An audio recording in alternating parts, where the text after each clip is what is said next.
Baiklah, Assalamualaikum warahmatullahi wabarakatuh. Perkenalkan, nama saya Dwi Maharani Putri.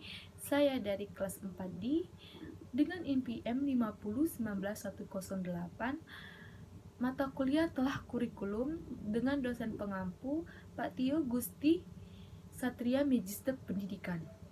Baiklah, di sini saya akan menjelaskan materi kedua, yaitu mahasiswa dapat memahami konsep dasar kurikulum, yaitu satu, pengertian kurikulum.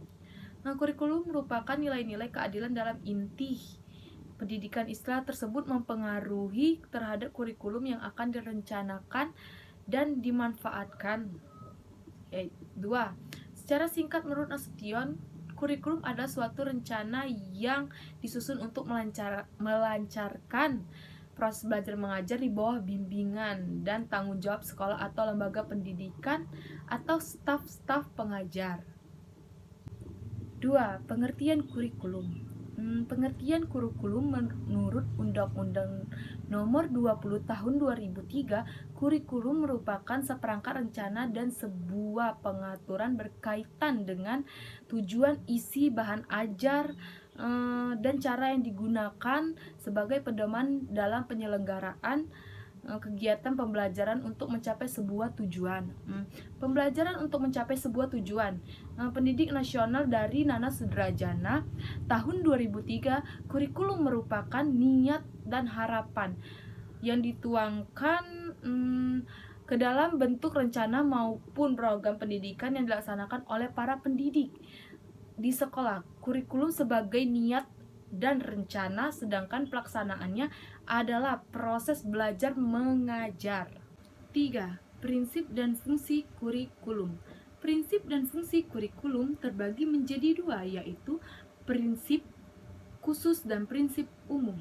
Fungsi kurikulum bagi peserta didik atau murid, yaitu sarana dalam mengukur kemampuan diri dan konsumsi pendidik berkaitan dengan pencapaian target yang membuat siswa menjadi mudah memahami berbagai materi serta mampu melaksanakan proses pembelajaran dan mengajar setiap harinya dengan mudah dan menyenangkan. 4. Dasar dan tujuan kurikulum.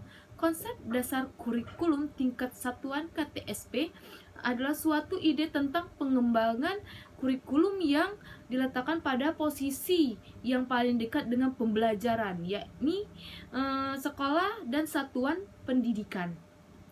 Pengembangan kurikulum 2013 diawali dengan analisis kebutuhan masyarakat Indonesia. Analisis kebutuhan tersebut merupakan analisis kesenjangan mengenai kemampuan yang perlu dimiliki kewarganegaraan yang berkehidupan berbangsa dan bernegara pada dekade ketiga dan keempat abad ke-21.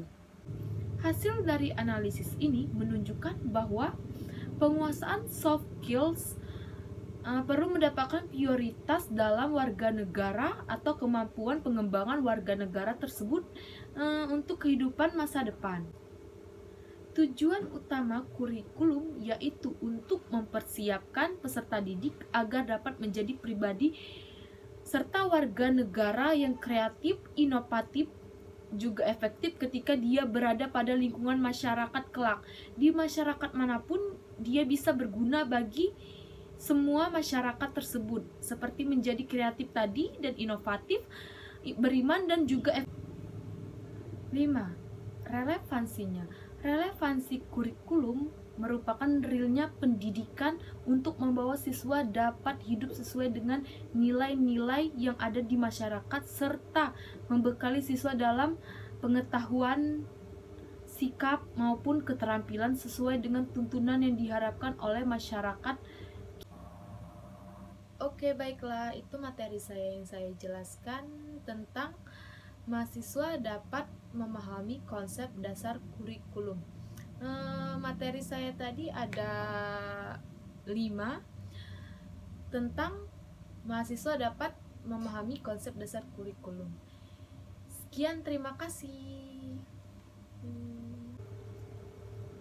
Baiklah, mungkin ini saja yang dapat saya sampaikan. Bila ada kurang saya mohon maaf, kepada Allah saya mohon ampun. Saya akhiri. Wabillahi taufiq wal hidayah. Wassalamualaikum warahmatullahi wabarakatuh.